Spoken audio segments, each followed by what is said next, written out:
This is the Nathan, Nat and Shaun podcast. Tonight on Thank God You're Here, 7:30 on Channel 10, going through the blue door. Yep. None other than Australia's favourite ginger, Luke McGregor. Hello. Hello, thanks for having me. Well, no, Luke. thank you so much for joining us on our hit show, Luke. Hey, Hey, As in Hit FM, or is it a hit show? Or No, Hit FM wouldn't play this rubbish. Hey, Luke, I guess a lot of us are thinking how you're going to go with this impromptu, just getting in there and Yeah. you Doing know, improv. being attacked maybe by a situation. Yeah, I guess I've been improvising my whole life. Yeah. So I guess that helped me prepare for. And I've walked through a lot of doors You in my have. time. Okay, so yours. Yep, tick. I felt like I was as ready as you can be. Like I was practicing opening doors and stuff Yep. before I went in. Okay. And not Did you practice putting, closing them as interactions. well, or just the opening? No, that was a mistake. I couldn't get back out. Well, Tactical error. yeah. We saw last week, Luke, that Julia Zemiro had to deal with a live snake, which to me, absolute red flag. No, I would just run screaming at that point. Were you concerned that about anything in particular? I was worried there'd be like a spider that's the size of a horse or something Yes, like that, yeah, but that no, would be bad. Science is not that has had. Or even a horse the size of a spider would be scary. But can I say I like that'd that. be fun. I like That'd be that, really fun. I like that direction of that show, though. I mean, I think it'd be great if like Luke walks in and then there's just like a swarm of bees, and then you have to do your improv plus survive. Like one is the Thank God You're Here set, but very close to it is this science lab that just experiments on spiders. Yes. And I'm like, oh no, I don't know what to do. Or Fear factor. you're handed a bag in an improv Yes. scene, and then you open it up, and then there's a real severed human head, and then you have to keep going. That's the thing that scares me the most on those on the celebrity shows where you have to put your hand in the box and you can't do it in the box, and there's like a creature in there. Ugh. You know why, though? Yeah, I Because hate back them in the ones. day, Luke, there would only ever be a guinea pig or a rabbit. Nowadays, they'll put a rattlesnake in there. Yeah. And they won't care if a that's- celebrity gets bit. Yep. Like it'll be a fish tank with a blue bottle jellyfish or something. No, you'll be fine. A blue And ringed you'll octopus. be bobbing for apples. Yeah. So, Luke, improv comedy, have you done this a lot of? I have, but Thank God You're Here is. I was really nervous on the day, Yeah. but I think I'll actually be more nervous watching it tonight with my family because the audience, I never have to see them again, but my family I'm stuck with. Yeah, So sure. Yeah. if it goes badly, then they'll. If only the I'll Matildas were still playing have to see them tonight. at breakfast tomorrow. Yeah. Yeah. That's right. Yeah. Hey, Luke, you've had a lot of big, amazing changes Yes. in your life. We've seen your beautiful new bride, and your smile has never looked better. But also, are we led to believe that you're a stepfather? Yeah. How I've got do an 8 and 12-year-old. How do you? Because if you were to discipline me, I would not listen nor respect it. Yeah, they're pretty good. They're the hardest thing is getting them to bed because I like to joke around, but then when I go into serious mode, they're just like nah. Hard to have authority. Yeah, is this serious? Is it like, nah. Because I cannot imagine you, and I know you're a human, you get angry. Yeah. Yes. But I can't imagine what that would look like, nor if I would respond correctly to it. Because I just It's like a slightly raised voice followed by a bunch of sorry, fine. Just have the cherry floss for breakfast. Yeah. Luke, can we talk about your whirlwind romance? Because it was quick, wasn't it? By normal standards, I suppose. Yeah, I guess so. It was. I think it's once you get to a certain age, you feel like you become like a more defined puzzle piece. Yeah. When someone just clicks, it just clicks. Yes, that's So a really nice way to it's, say it. It was pretty instant. It was we hadn't been hanging out for long, but it felt like we'd done each other forever. It was. I know that all sounds a bit lame, but it was. It was. I was surprised because up until that point, I didn't really believe in that stuff. I was like, nah. Yeah. Don't move in until you don't get married until you're living together and all this other stuff. But it was. It surprised me. And then awesome. obviously the relationship was going really well very quickly, and then for you to then go, this is a world that I wasn't thinking I was a part of, but all of a sudden I'm proposing and doing those things? Well, that's not what happened, is it, Luke? No? No, I got proposed to. Yeah. Which she will resent until the day she dies. No takesies backsies. But yeah, it's been I'm very surprised at where I've ended up. But I'm sorry to not add jokes here, but just very happy. Oh, that's boring. No, yeah. Hang up. Wow, mate, way to ruin the interview. Everybody wants to know how you met. Was it like... Not a lot of radio content, just a happy relationship. Did you meet on an app, or was it a blind date, or did you just bump into one? No, we met on Insta. My algorithm just came up with them as a recommended follow, so I followed them, and then they messaged me that they liked Rosehaven, but it was like a hi and a bye message, like a "we'll never talk again." Here's a message, and then I just kept sort of sending them messages back. Yep. And it, then we caught up in Sydney, and then it kept escalating basically. Just kept one-upping each other. Amazing. It makes me sick a bit though. Yeah. Only because you hear about this stuff and you go, oh, that's not real, and then it happened to you, and it's like, ugh, whatever, Luke. I agree. I was very cynical. It is. It's hard. Like, once you get the scientific evidence, I guess, it's possible. Well, now I've changed my mind. The master plan is there, Luke. Obviously, Nathan, what we need to do is write a hit show that goes for 6 seasons. This is how to get a relationship. And which is a big commitment, obviously. Just allow anyone from all walks of life slide in my DMs. Yep. Write a TV show and then just trust the Instagram algorithm is my just trust the algorithm. Follow whoever it recommends. Yeah. They might end up being a long-term partner. Yeah. All right, the blueprint's there. Hey, look, from being single, like for a while, are you conscious of rubbing your love in other people's faces? Because you would have had that for a while. So you make, when you're out and you see a single person, you're a smug married now. Do you stop holding hands? I know. I was one of the last wonders of my friend. Yeah. So I'm. It was just. I think it was just me and Tommy Little there for a while. So it was. No, it's just Tommy. But my best friend Celia is a long-term partner, and now I'm long-term partner. So there's no one to rub it. There's no one to rub it into. Unless my parents get divorced or something, I guess. But, well, Tommy will be rubbing into it, won't he? Yes, yeah. He's still single. So. I'm sure he'll be. I know he's not. Sorry, Tommy's with Carrie Bickmore. Sorry, we read it. We read it. So it's true. The tabloids. Daily Mail are onto it. Yeah, they were photographs saying hello to each other. Yeah, the oracle of all wisdom. Yeah. It's. I guess it's easy to get a. Yeah. It has been fun going to news agencies and taking photos and sending them to it, though. It's been The Nathan, Nat and Shaun podcast. Well, we've had a victory amongst the team, everybody. Yes, we have. Yeah. Susie O'Neill, who's Australian royalty when it comes to swimming, is also a Nova Breakfast member in Brisbane. She's an absolute superstar, as we know, but she's come out of retirement 23 years from last competing, and she's done it again. Susie, good morning. Morning, guys. It's a new world record. So this, of course, was the World Bommies Championship. Is that correct? This is unbelievable. This is Shaun's dream of coming out of retirement and then doing something and being amazing and still being good at it. But he can't get the doing something and being amazing at it part. You can. Suze, how did this come about? Yeah, well, it wasn't my dream to start with, I've got to say. So I work with Ash and Lutsy on Brisbane Nova, as you just said. And I'm turning 50 this year. I've just turned it, actually, last week. Congratulations. And they had a great... Yeah, thank you. Thank you, I made it. But they had a great idea that for my 50th that I should go back to my roots, so to speak, and go to a swimming competition. So they found the World Masters. And they told me that the main reason I was coming over here was to compete in a relay with those two, Ash and Lutsy, and a listener who's won the prize. And we're doing that today. But on the day also... because I'm over here 3 days ago, was it, or 2 days ago? I can't even remember. It's a blur. I did the 50 fly, so that was a big buzz to win that and break the world record. Wow. How good. That's amazing. Is there, and I know this is all for fun, but still, I mean, you get pulled back to racing. Yeah. Is there PSTD with going back into competition like this?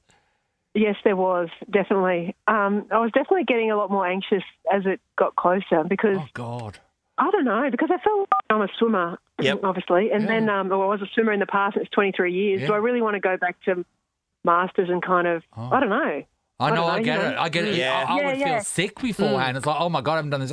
Can I still do it? Am I liking it? And then you get all the, it would be like more muscle memory, but mental memory of the things that would happen before competition. Oh God, it's too much. I wasn't as cool and calm as I was back in the day though. And what happened is just before I was about to go out for my race, my goggles, they come apart at the nose piece. Yes. Because they're these new fandangled ones.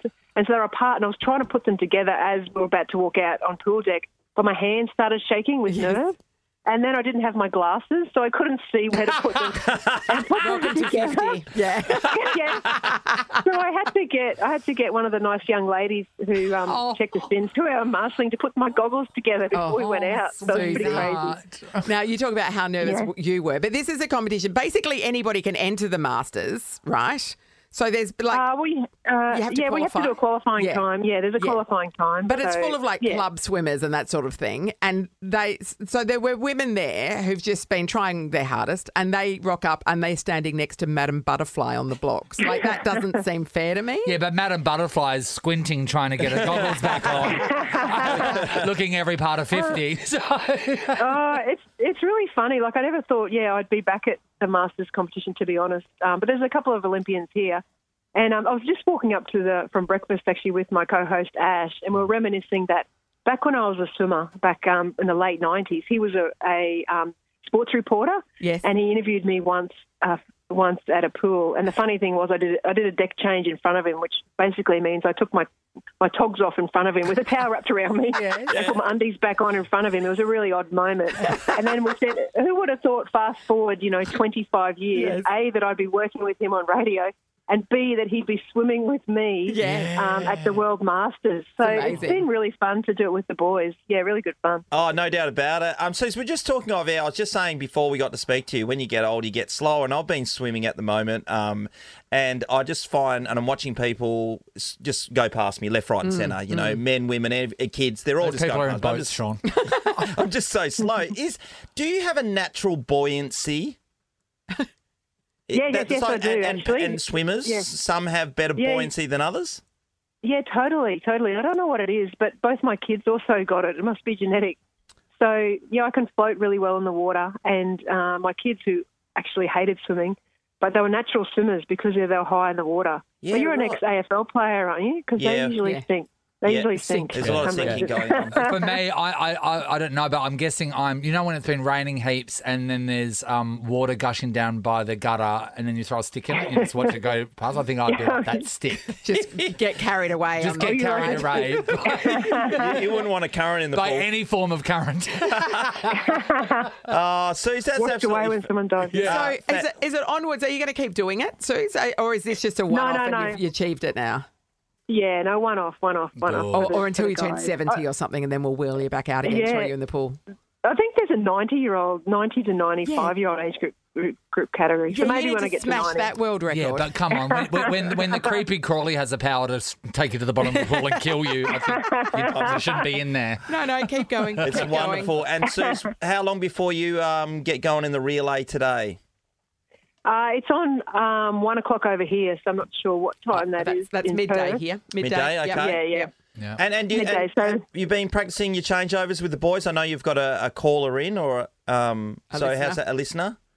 A listener, yeah. We have been actually. We've gone right to the top. So we've had the head of the Australian swimming team, coach Rowan Taylor, and also the head sports scientist has taken us through all the changeovers. We went to the Queensland Academy of Sport, et cetera, et cetera, et cetera. We just don't want to break. Don't want to break on the changeovers. Yeah. So No. it should be fun. Looking forward to it. And the caller, Sean, I don't know if you heard, it was Ian Thorpe. That's amazing. It was like he called in and won the spot. It was amazing. So, Imagine how good. A game of chance. It's amazing. Love your work, Susie. You're Well the queen done, of the Susie. pool You're a again. machine, mate. Good luck today. Thank you. Okay, thanks. Nice chatting with you. Bye, See you, buddy. This is the Nathan, Nat and Shaun podcast. We've sacrificed one of Sean's children to the technical gods. We did. And so we're hoping, fingers crossed, that we have Pete Hellier, the other end of the line. Come in, Pete Hellier. Hello. It Am I on worked. air? You know Am I it. on air? Yes, we are. But that's all we've got time for, Pete. We'll have to let you go now. Sorry. It's so funny because earlier you had that lady Angela. who rang in, Angela, Yeah. and she wasn't sure if she was on air. Yeah. And I thought, okay, I'm going to say that when I get on air, and now Yes. I'm actually saying it for real. Yes. I'm on air. I know what I love Is this about working? Angela, which is so sweet, is that she thought that we were not on radio, just choosing to answer the phone together as a threesome and I chat was to starting to people. wonder, did you guys actually call Angela yourself, or did she call in? I was No, pretty she sure called the way it in. works, she calls in. Yeah. Yeah. Yeah. Yeah, that was funny. I know, magical. So you headed our way for the weekend, Pete? Yeah, I'm just working out a TripAdvisor for the Nova Melbourne studio. I mean, it's clean. It's just nobody knows how to work the buttons. Hey, that is the newest redone one, isn't it? Yeah, Over yeah. in Melbourne. That was Is it nice? It's very nice. It's very impressive, and But nothing everyone works. Was working hard. It got to the stage where I was suggesting ideas, buttons to press, which I should never do. Absolutely. But yes, I'm heading to Perth. I'm basically going from here to the airport, and away we go. Big shows tonight and tomorrow night. Looking forward to always when you come over here, Pete. But you've been travelling like the king of the Yes. Mediterranean. So you were in Italy, getting amongst it for quite some time.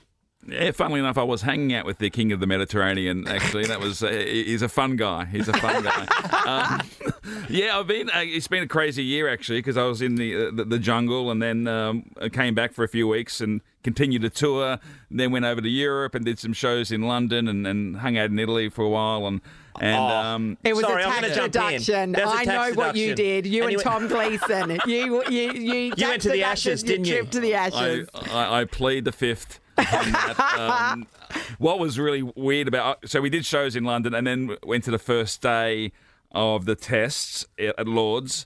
And then I went to Paris the next day with the family and basically it was on our way home after that. But I got an email from the wonderful Kathy Lett, who came to our Yes. shows, who I know, and she wrote Puberty Blues, is a legend, and quite the London socialite now, and she sent me a message with Tom on day 4, the morning of day 4, saying, "I have one ticket. You guys can fight over it for day 5.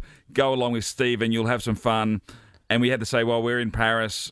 We can't, but thank you so much. It's very generous. And it was only then we realised who Stephen was. She was talking about Stephen Fry. I could have gone to day 5 of that particular, Johnny Bairstow gate stumping Yes. test with the president of the MCC and comic hero and idol, Stephen Fry. And on top So- of that, Paris is like a 2-hour train ride from London. I know. Like, come every on, time you I could have tell that ditched the story, family. I know, but I know. And that's an easier conversation to have with everyone in the world bar my wife. But the thing about this, though, is if you're going to use, Stephen's going to be there, you can only use the first name if it's Adele or Madonna. You've got to give context. You've got to give the Fry at the end. Yeah, so you there's can a make, lot more you can make an Stephens. educated decision. I know. I mean, I thought it was Spielberg, so I was like, no, it's not worth going back to Spielberg. What's he ever done?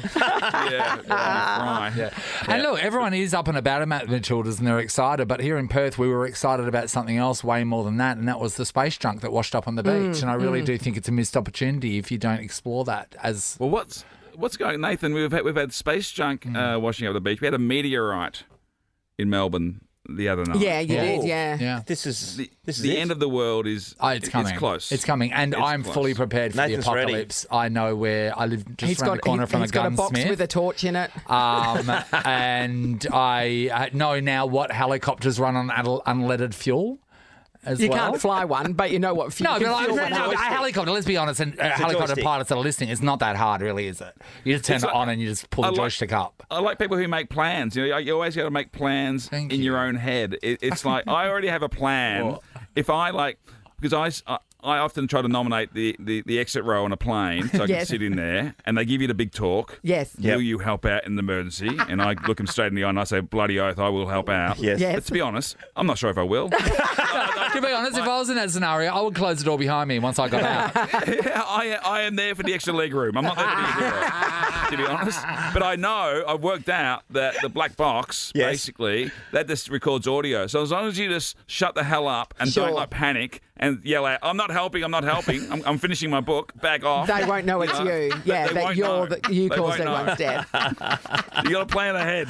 That is That's my point. preparation at its finest. Oh, that's great. Pete, when you were doing the family stuff, do you get to a point where everyone was over each other when you were cruising around? Oh, I thought you were talking about my comedy. Do you get to the point where your wife says, enough? No, not really. There are times our kids, two of them came, and my oldest is 20. He stayed behind. He had uni, and so my 18-year-old and 14-year-old were with us.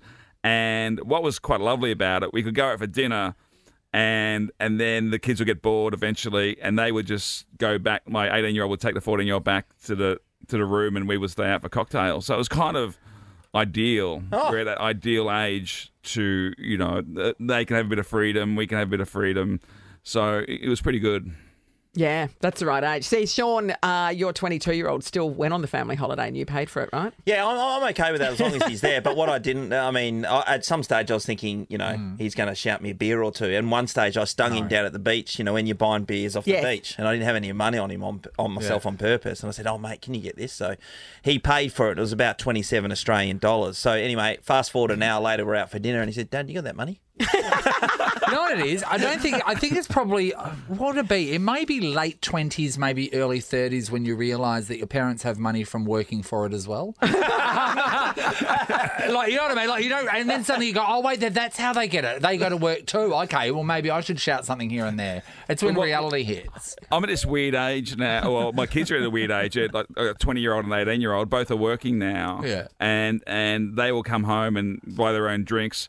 And the other night I was at the stage where I had to go to one of my boys and say, can I have one of your beers, please? It's weird that I'm asking my kids for, can I buy one of your beers? Just one. Amazing? Yeah. You'll never be able to do Sean, No, because their beers are your beers. Yeah, 100%. 100%. And this is the sad thing about all parents listening right now. You're all going, ha, ha, ha. You're going to pay for this child until they die. That's the climate we're in. That is so true. No. And I talk about it in the show. Yeah. You got to enjoy, though, when your kids are toddlers, you got to enjoy that, because what we have now, because basically when we had toddlers in our house, we ran our house like North Korea. It was like a dictatorship. Yeah. This is when we're eating. This is when we're going to bed. This is where we're going on holiday. Now, this is the government accepted haircut. So now do they think they have a say now? Yeah, well, there's been an uprising. Like there's insurgents in the house. They question the regime. Yes. All I wanted for my birthday this year was a seafood paella, but because my oldest boy doesn't eat fish because of the overfishing of the ocean, I got negotiated down to a margarita from Domino's. No, Pete. Not good enough. No. Damn your kids and their principles, by the way. I know. I never taught him that about the overfishing, by the way. Nobody needs that in their life. I should have homeschooled him. Yeah, exactly. Nathan, Nat, and Sean podcast. The Inspired Unemployed's Impractical Jokers show. You can stream it on Paramount. Yeah, all the episodes are up there now. And I have to say, it's one of these cases of the promo did it no justice. I agree. Because it was one of the funniest things I've ever seen. We've got Matt, a.k.a. Falcon, with us right now. Hey, Matt. Hello. Matt. So funny. It is, you guys are going to go huge internationally off this. It is so clever. It is so funny. So the deal is, it's like an Ellen DeGeneres thing where they put an earpiece in each other's ears. Yep. 4 of you guys do 3 challenges throughout an episode, and one might be like last night's is being a receptionist. Yep. And then you make them do stuff. Anyway, it seems quite simple. Dude, that is so funny. It's so clever. I watched the 2nd episode and half of the 3rd episode last night, and it was late, and I couldn't stop. Thanks, guys. Yeah, pretty stoked. It's been like, I don't know, a very surreal thing, like growing up watching TV, and then finally yesterday to see us on TV, we're all like in the hotel watching together, jumping around. Yeah. It's been a very crazy couple of days, but stoked, and stoked people are liking it, and yeah. Oh, it's good. We need to ask right now, though, Falcon, are the others telling you what to say, or is this just you being genuine? Because, I mean, we saw that project interview, which was an absolute, luckily I'm off the hook. If I had an earpiece in, I'd chuck it out. Okay, Sorry, I'm looking after you guys. Thanks, man. Well, Falcon, obviously with everybody saying how great the show was last night, and Nathan will be critical when the time's right, but he's absolutely loved it, right? So you're living this life where you've got this show now. We've seen you over in Europe just recently. We've heard from our mate Adam Gilchrist, who saw you over there. Yeah, Gilly. Yeah, we had a good couple of nights with Gilly. It was classic. Daniel Ricciardo as well, recently as well. Yeah, so we went over and watched his first race back. Loved Benny. Yeah, and you did a video with him. So do you look at yourself and go, how the hell did this happen?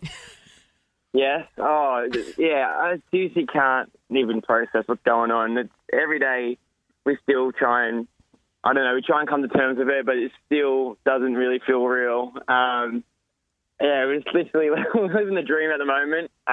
Last couple of years have just been a whirlwind. So I want to know, because this is a huge pinch yourself moment for you boys. Of course. Talking to TV us. show. Oh, right.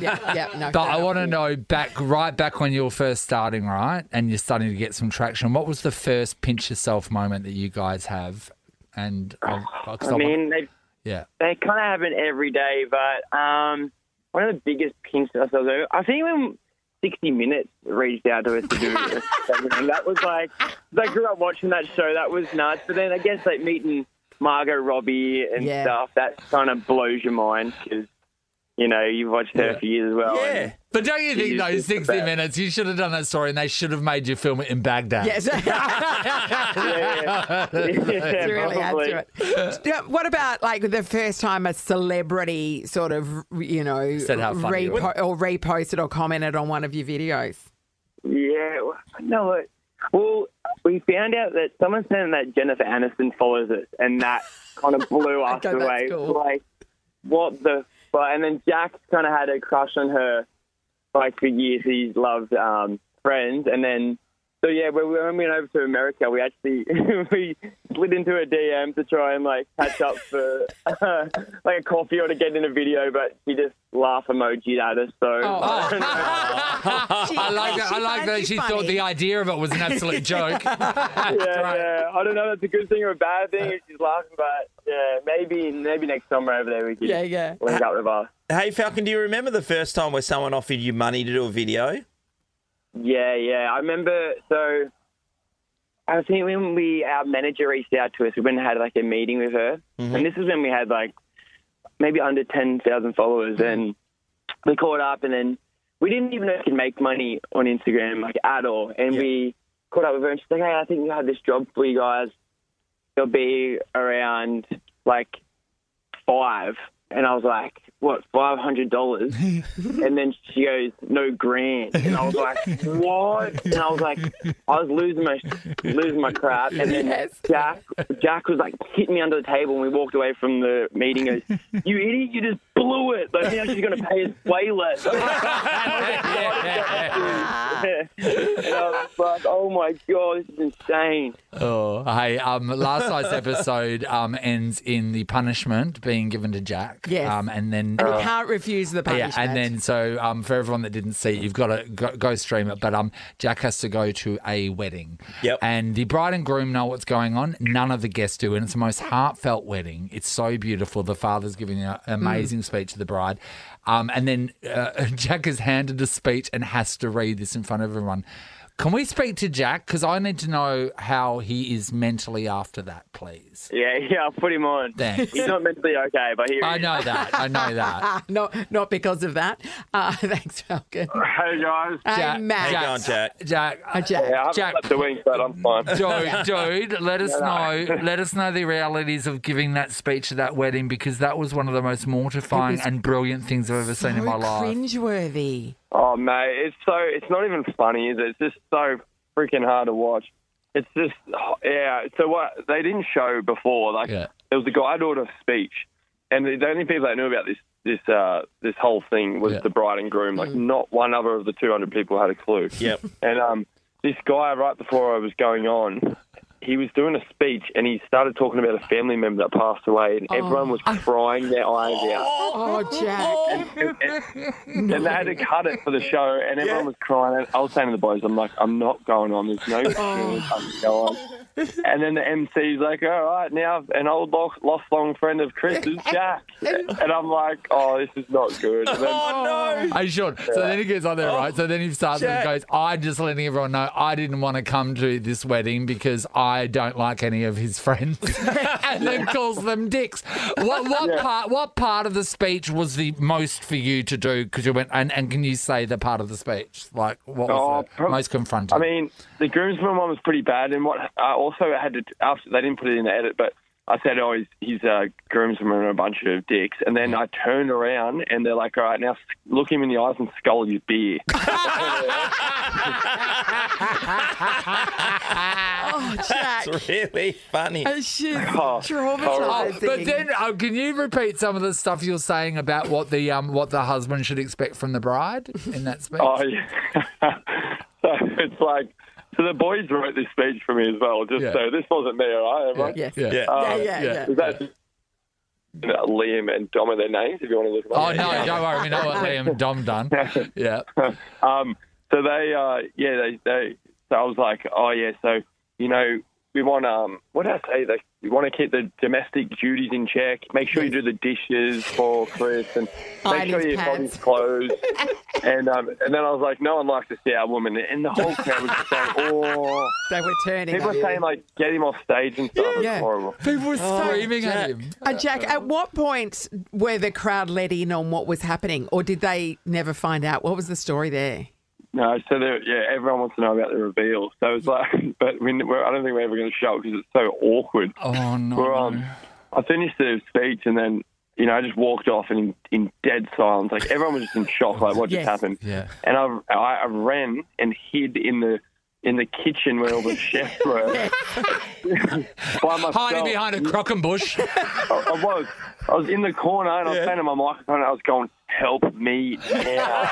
They're coming for me. I need evacuation from the kitchen. Yeah.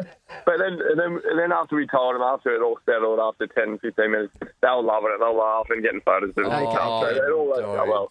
Oh, Jack, that is great. Hey, we were just talking about all these amazing things that's happened in your life. We didn't mention having a beer, your own beer, to walk into a pub and seeing that on tap. Is that just off the charts to you? It's insane. It's crazy. Like, it's, you know, lifelong. Oh, it's every kid's dream to have a beer company. Like, since utero. When we're very good testers for the product, so we're like, yeah, it sounds good, and then just did it. And we didn't think it was going to blow up. You know, like, we didn't think it was going to become what it had. We honestly. We were going to go around with a business card and buy cases to try and help get the sales up. Yeah. That's how rattled we were. But now your life is going to be forever. You guys are bringing the beer. Yeah. You can't own a beer company and not bring the beer. Oh, that's a good question. How much do you get delivered? Well, our neighbour Cal is our best mate. He works with Better Beer as well, and he just gets a pallet dropped off to his garage. I think every like month or two, and it's like that's like 70 cases or something. Yeah, a pallet. We go through them. Yeah. Okay, well, the then. show's brilliant. Everyone's got to check it out. Yes. It's streaming. Every episode now is on Paramount and Plus. Wednesdays at 8:30 on Channel 10 and 10 Play as well. So we've had a really great time chatting to you, Jack. Thank Falcon for us. I think next we're going to have to speak to you guys again as the series goes on, and we need to speak to Liam and Dom next because those two are funny bastards. No, I heard what they wrote in that speech. I don't think anybody should talk to them. Thank you so much, Thanks, Jack. Thanks, guys. Thank you. See you, Matty. It's the Nathan, Nat and Shaun podcast.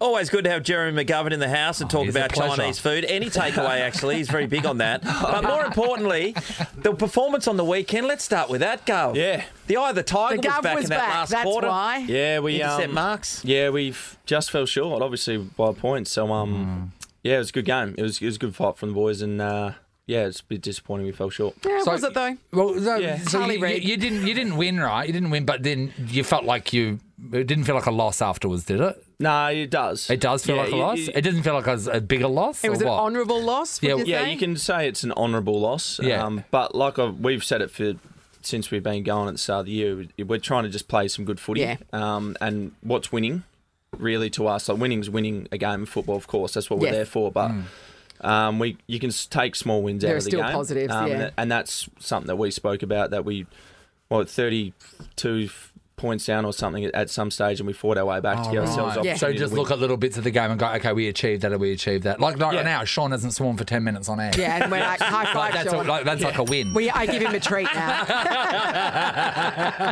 Pats my head. I watched the game against North Melbourne where you won, and it was 5 points, right?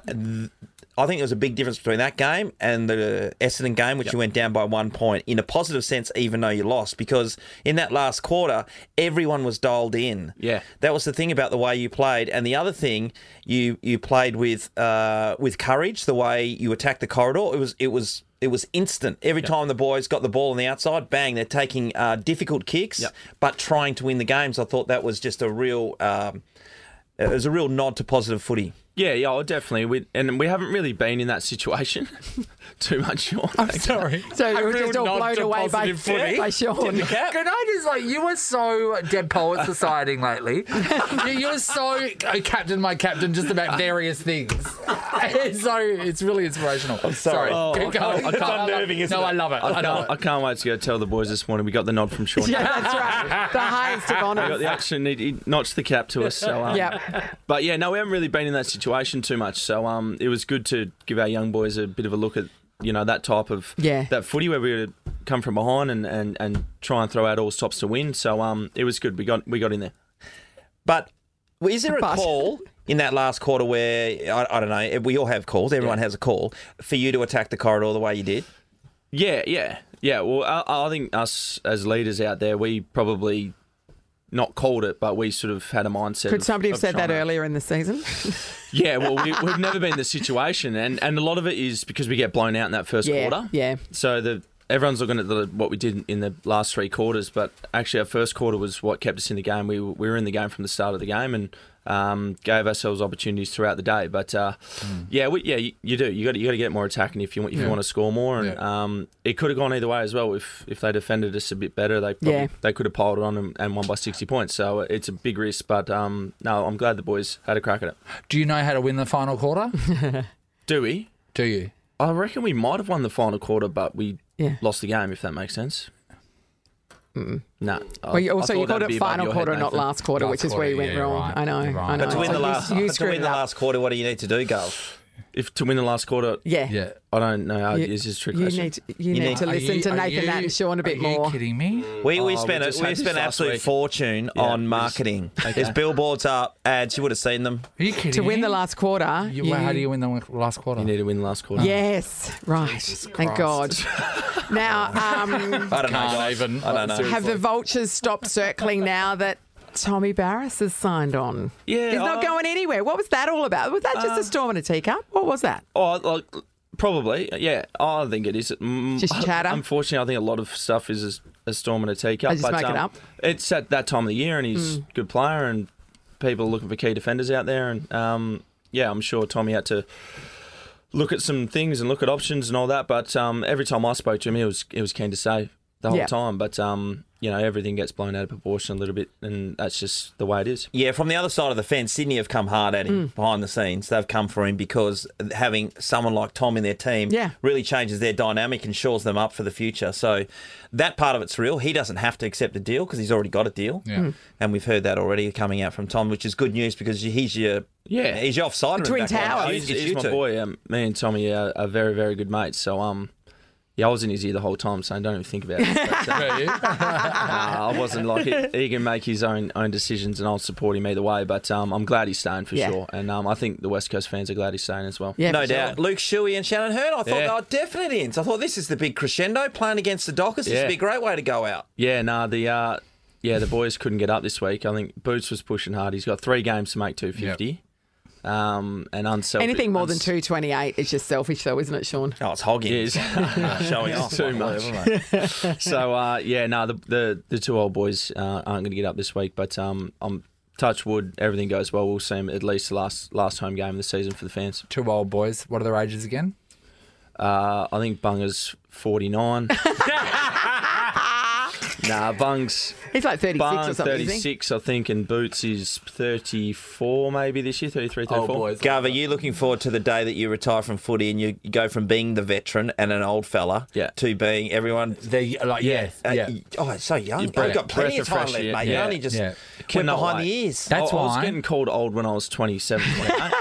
That's why you've got some of those lifestyle villages, and I think they take people from the age of 55. You move in on your 55th birthday because everyone in there, like, Yeah, oh you're my the God, youngest. you feel like a teenager. Oh my God, what are you doing? I'm just making a TikTok. Boots is 33, just turned 33 in June, Yeah, there and you go. Shannon's 30. He'll be 36 in September. Yeah, there you go. They've had absolutely amazing careers, those two boys, and they'll be sorely missed. Yeah. For sure, big time. And they're So some solid leadership walking out the door. well, two captains, and two ripping fellas. Like they're just cracking blokes, and I'm personally going to miss them, and I know that the club will miss them. But that's Means just there's the a way footy vacancy at the top, Gov, of the club. the top with those Captain? two leaving. Captain? Yeah. Captain, my captain. Yeah. So I'm gonna have to do it until. Do you have to do They come back. elections? It's like at school. Do you have to like put Yeah, up we posters poll- and yeah, we- hand out badges and stuff for the random Yeah, we Eagles? do. We get a budget each to Way like to campaign. streamers, to campaign. posters. And, we do. Tell all him that what sort of you stuff. promised everybody to be a counsellor. Oh, Coca-Cola water fountains. And I got elected. Did you? So I never on that delivered. platform. That's And I never was. like I never true was. politics And did you know not what? deliver. This is how Exactly like stupid a people politician. are. And then I was never planning to deliver it either. They just ate the lies, and I got the power. And then I ruined that school. You were primed for federal politics. Gov, just before we let you go, how much are you winning by, do you think? I reckon 15 points. 15 points. Yep. Okay, there you go. West Coast Eagles by 15. What did All I right. say? You said 2 goals, so 2 12 goals, points. yes. What's that? Yes, he did. You guys for Snake, two. look Yeah. up your I've tipped a I'm draw. proud of you. And you know Just why? for fun. Because of tipped it. you. Oh, that's good. Because of you. Thanks, mate. I appreciate Yeah, that. I appreciate you. Do you want to hug it out, or what's going to happen now? We'll hug it out after No, this. don't you worry. Nathan, Nat, and Sean in podcast form. Sean's been in charge of the studio boot camp over the last day and today. We're just trying to do 10 push-ups every half hour for 2.5 hours, so it's 50. So I did them all yesterday. I was pretty proud of myself. You did some the day before as well. Did I? Yeah. Oh. I cannot remember that at all.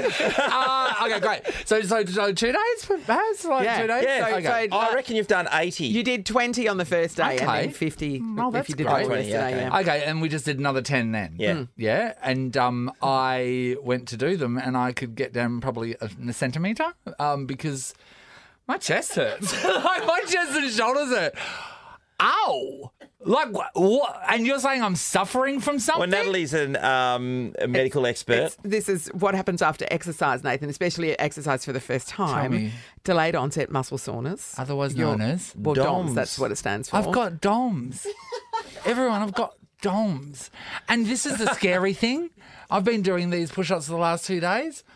And I've just discovered I've got DOMS today. So this upper body, I've not used it at all. Yeah, no, that's the D bit, delayed onset. Okay, so yes. I was fine yesterday. Yeah, it's probably Yes. been delayed for 10 years So since when the last bit of exercise. when do I get past my case of DOMS? When does that happen? Well, I I happen would this give it morning while I'm doing more push-ups. 48 hours. Doing more will help because it actually helps to flush lactic acid out and DOMS, stuff. mate, DOMS. I love that Nathan has discovered what happens to your body when you exercise after a lot of years. There is a hole in the charity world for this Why to raise money for DOMS. Oh, yes. Make him do some squats or something. Be aware of Make him do people. leg Be day. Be aware of people that have DOMS, everybody. You are focusing only on your chest at the moment with your push-ups. You probably need, otherwise you're going to have massive chest and spindly little legs, Nathan. So be Natalie, careful. Don't skip Natalie, leg day, Natalie, Nathan. Take me to the dimension where I have a massive chest. This is a podcast of Nathan, Nat, and Sean. Delayed onset muscle soreness. So you know how people have like leg day or Yes. chest day? I've not had any of those days before. You've just had And I've been Monday, activating Tuesday. the chestal region. Yes. Yes. And I've just found out I'm suffering from DOMS. And what can't I'm you do now? I can't do a push up now, or even put. Can you lift your enormous cup of tea up to your mouth? Things are hurting. And I was just thinking straight away, of being a new sufferer of DOMS, like, what does DOMS do to other people in real life after when they have to, like, live? We're about to find out. Yeah, Sarah, hello. Hi. Hi, Sarah. Sarah, what happened? Have you been a sufferer of DOMS, Sarah, firstly? I am. I'm currently a sufferer, Nathan. On Sunday, my dog, who is a big Rottweiler, she's a little bit dog reactive. We're working on it, but she tried to bolt for a little Jack Russell. Yeah. So out of everything, I tried the yelling, grabbing her, nothing's working. So what do? Throw myself on top of her, and I've tackled this Rottweiler and had to hold her down for my dear life. Yes. Everyone's fine. She's fine. No dog bite. All good. My legs are really bruised and scraped up. It's awful. But it wasn't until yesterday at work that I realised, oh, my arms are really sore. Why are my arms so sore? And I've gone to the bathroom and I couldn't even use the soap dispenser. Sarah, is that from holding on? Yeah, from tackling a Rottweiler. Yeah. Holding on for dear life. Sarah, that throws me back many years ago when I was going skiing for the first time with my mates. I hadn't done that before, so we were skiing anyway. The following day, it was at the end of like a Thursday after school type of stuff. The next day when I went to school, I had to get people to carry me books. Because your whole water skiing you're talking about. Yeah, because you can't. It's like, I haven't used these before. They reckon snow skiing to your legs, you can't walk the next day. And horse riding is the other one where you really feel it because you use muscles you don't normally use. Thank you so much, Sarah, for sharing your DOMS experience. I think it only gets better if we talk about it. We're raising awareness. Right. Clay is in Currumbine. Good morning, Clay. Good morning. Hey, Clay. So Nathan is raising awareness of DOMS because he was the only person in the universe who didn't know about it. So, Clay, have you been a sufferer of DOMS? Yeah, I used to be a personal trainer, so I've suffered a few times. Yeah. And you've caused it a fair bit. Yeah, you would have sent a lot of DOMS. Yeah, I've caused a fair bit, but one occasion's come to mind. I trained legs so hard one night that when I finally got home, I rolled out of the driver's seat and I cramped up in the driveway for over an hour, and my brother, who's a physio, had to come out and try and stretch out my legs. I love that it took your brother, who's a physio, an hour to come and help you. To, like, unfold him. I would love to have seen that. I couldn't even make it to the front door. You went hard. So you just kind of dragging yourself up along the ground. Yeah. Yeah, that's exactly what happened. And then for the next few days, I was walking like a carrot was up my clacker and I couldn't do anything. Yeah. I can just see Clay's body slumped in the driveway and trying to pull himself to the door by his chin. Hey, Clay, what's the worst exercise for causing DOMS? I think you were spot on with Bulgarian split squats. Yeah, they're horrible, aren't they? Oh, we're going to have to do them next week. Yeah. That's how next week. What do you mean next week? I mean 5 minutes' time. Well, that Yeah, was... I think get into them. Yeah, no, I'll do a Bulgarian leg. What? Bulgaria's got a lot to ask Just like the for. can, isn't it? Very similar. Thanks, Clay. Mel's in Caramar. Hello. Hey, how are you? Hi, great, Mel. Mel, are you a sufferer of DOMS too? I am a walking DOMS every single day. Every day? Sweetheart. Every day. So no matter what part of my body, something hurts. I am a group fitness instructor, so I teach classes from spin to pump to aqua to abs, everything. So I'm constantly, there's always one part of my body that is constantly sore. Which part is doming right now? My chest, just like you, Nathan, I did do some push-ups yesterday, so my chest. Doesn't your body get used to the exercise, Mel, though, if you're doing it all the time? I would have thought so, Mel. It does, but then, you change in the routine stuff and things like that, so you're always sort of, new muscles and, there's always something hurting. See, this is a bit scary. I couldn't do your job because all my muscles are new.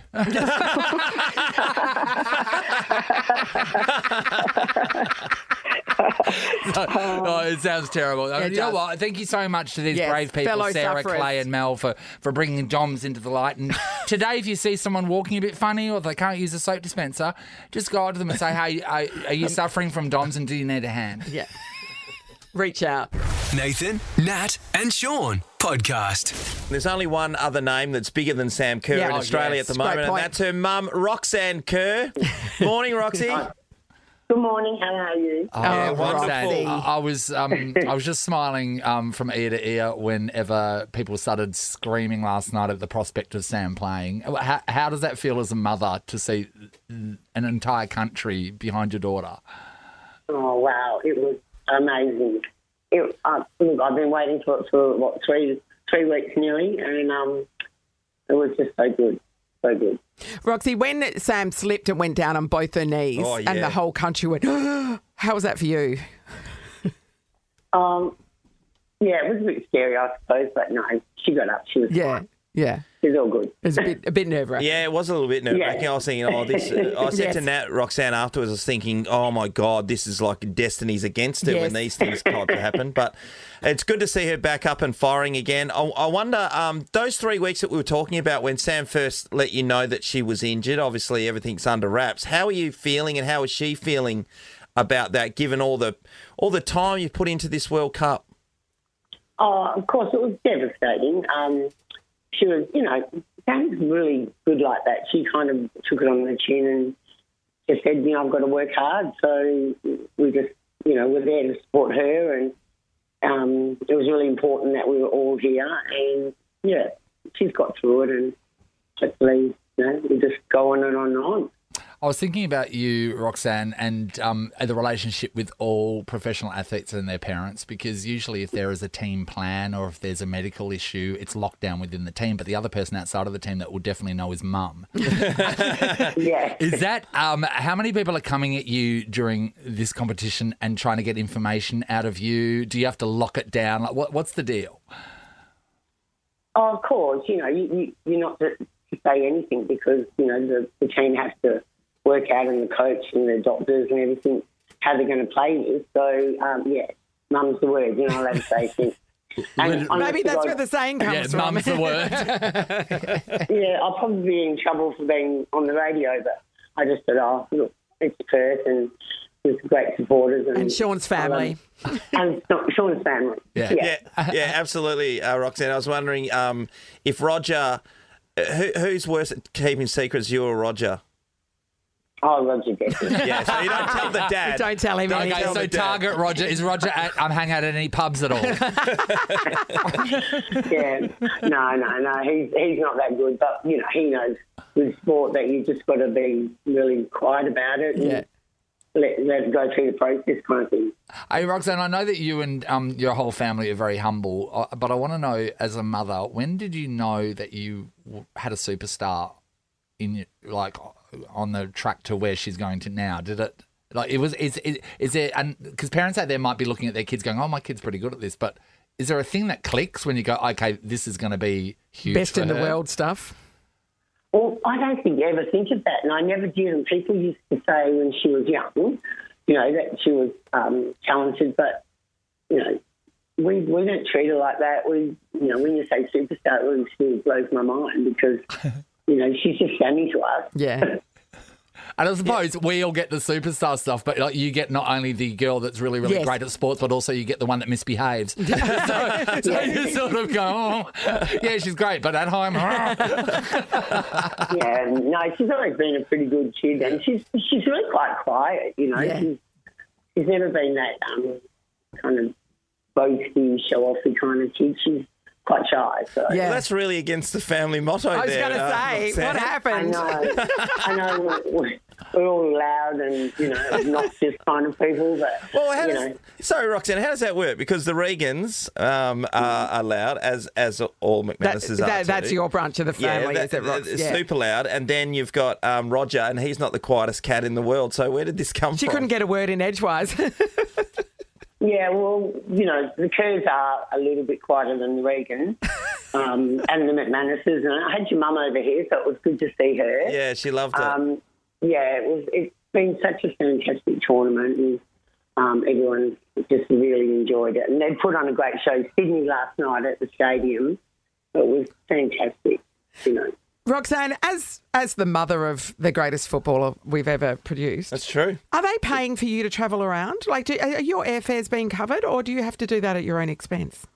No, we do that at our own expense, Well, Sam helps us out a little bit. Yeah. she's very generous. But Yes. no, and I mean, I've got all the grandchildren here and the family, and we just, you know, it's crazy because we're going back to Brisbane and we've been there 3 times so far. Yeah. Wow. Yeah, so you're basically literally tailing the team from one city to another. Well, that's how the girls are based in Brisbane, Yeah. and Sam, you know, wants us to be there all the time. Yeah. So, you know, as soon as the game's over, like tomorrow, we're leaving tomorrow to go back to Brisbane and we see her every day. We only see her for an hour or so, but it's just that support that she loves. Yeah, so, the grounding. Yeah. yeah, the grounding. And we just go and have a coffee and kids run around and, yeah, it's crazy. I read an article that Sam wrote the other day and it was about her first love, which was football. And it was really interesting and a great insight into what she went through. And she said that in the article, Roxanne, that when she was playing football, some of the boys on the team didn't know that she was a girl. And then when one boy found out, he cried. Which I think is really funny. So is that true? She locked down that information during that time? Yeah, she did. And she always loves her hair short and, you know, she always just wore T-shirts and shorts kind of thing. She wasn't one to... She still doesn't really like to, you know, get all dressed up. But, yeah, she did. And I remember when the coach said, they said, oh, that girl, you know, she plays in Beaters. And they're going, please don't tell the boys that she's a girl. That delicate little masculinity, even at that Dominated age. for the Melbourne Hawks. She's the best. Yeah, it was fun. And I guess, Roxanne, moving forward from here, the quarterfinals, every game that you get to see Sam run out there and play for Australia is a special one anyway. But the expectation, though, is pretty high, not only on her but the team now to progress. The whole of Australia right behind the girls at the moment. It's quite incredible. It's a lot. Yeah, it'll be. It's a double-edged sword, isn't it? Yeah, the support's amazing, but the expectation that comes with that is also a lot of pressure. Do you feel that yourself being around the group? Yeah, I suppose, but you know they talk about home ground advantage, and you know it definitely helps. Like these girls are just moving on so well, and it's got to do with being in Australia and. We've always wanted this, and the crowds have been amazing. So, I don't know, it kind of works both ways. But, yeah there's a lot of pressure. But there's pressure in the sport all the time. Regardless, Yeah, I reckon you noticed that after the first game, it was almost like a feeling out process, a massive crowd. This is actually happening, and then obviously losing to Nigeria. Yeah. But now it seems like they've really settled into the 75,000 people and the millions that are watching around Australia. Especially now that Sam seems to be back. Yes. If they've been doing that well without Sam. That's right. Oh, my God. What are they going to do with her? Yeah. Well, that's the great thing about it all. Like, I mean, she's the captain and they all, all the girls love her and she loves them. But, they've just been amazing without her and, we can hopefully go that bit further. Like, I don't even want to think that far ahead because it's just too nerve-wracking. Yeah, I bet. But it is. You just can't believe it. It's just going so well. Well, you've done a good wonderful. job with her. You know what? You've raised a Lego figurine. Isn't that amazing? Who would have thought? She's Lego. I know. Unbelievable, Roxanne. It's weird. All right, well. I find really weird over here is that everywhere you go, they've got posters up and stickers on the ground, on the concrete, up on the pavement. It's like, that's really weird. I just can't get used to seeing her face everywhere. Yeah, isn't it weird? So Because usually there's photos of your kid at your house and then possibly, at their friend's house and their partners, but not on the streets. Maybe in a paper, maybe. But that's amazing, isn't it? Oh, everywhere you go. Well done, Roxanne. Well, good on you, Roxanne. Yeah, you enjoy. Soak it up. Nathan, Nat and Shaun is a Nova podcast. For more great comedy shows like this, head to novapodcasts.com.au. Nova.